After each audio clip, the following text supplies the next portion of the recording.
figuras congruentes. ¿A qué llamamos figuras congruentes? Primero, antes de señalar qué es, debemos saber cómo se simboliza. Es exactamente como un signo igual, pero arriba como el símbolo de la ñ al escribir. Este es el símbolo que denota congruencia. La congruencia no es una igualdad. Cuando hablamos de cosas iguales, son cosas que son exactamente iguales, la misma posición, el mismo carácter. Pero cuando hablamos de congruencia es que tiene todos sus lados iguales, todas sus medidas o todos sus puntos y ángulos. Estos dos elementos que tengo acá, que son los dos triángulos, son congruentes. ¿Por qué son congruentes? Aunque no se vean igual, tienen exactamente la misma medida. ¿Cómo lo puedo verificar? Simplemente voy a tomar y lo voy a superponer encima del otro. Y así comprobamos que tienen exactamente la misma medida y son exactamente iguales. Solo que están en distintas posiciones. Eso se llama congruencia. Si los dos estuvieran del mismo lado, o con la misma forma, o con la misma dirección, diríamos que son iguales. Pero al estar en diferentes posiciones, decimos que son congruentes, que tienen las mismas medidas, los mismos ángulos, pero no son iguales. Nos pasa lo mismo en el ejemplo de abajo. Si quito y superpongo, son exactamente iguales. Pero al tenerlo en una dirección distinta, yo voy a decir que son congruentes. ¿Por qué son congruentes? Ustedes ya saben, mismos ángulos, mismas medidas.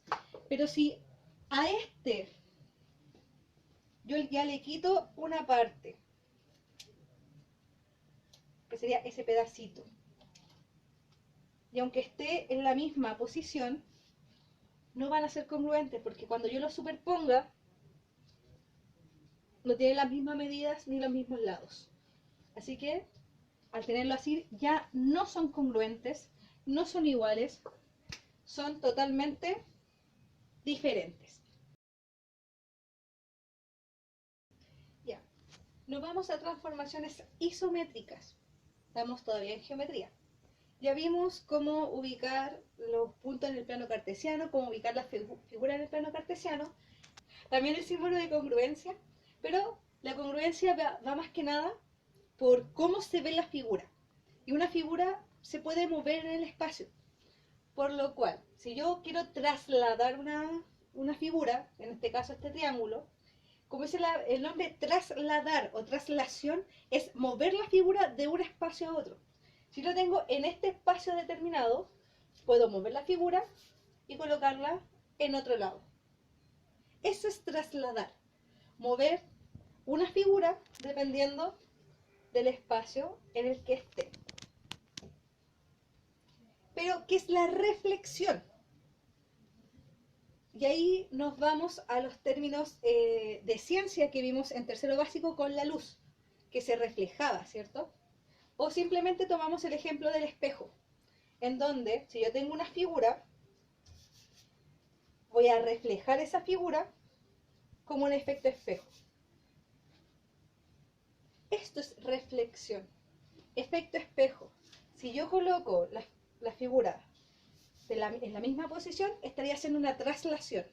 Porque estaría moviendo esta figura donde mismo.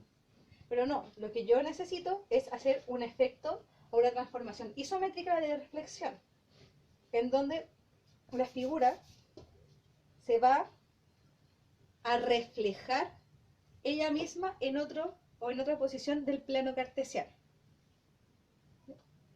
Ya, cuando hablamos de rotación, tenemos que rotar, como dice, o sea, girar la figura.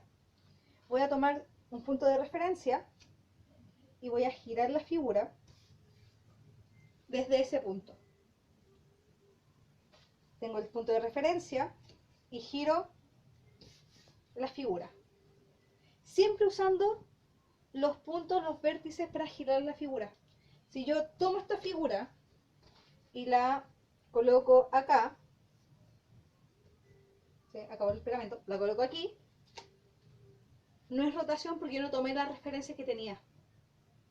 En cambio, si yo tengo la figura, tomo el punto de referencia y lo roto, ya es una rotación, porque tomo el mismo punto de donde partí.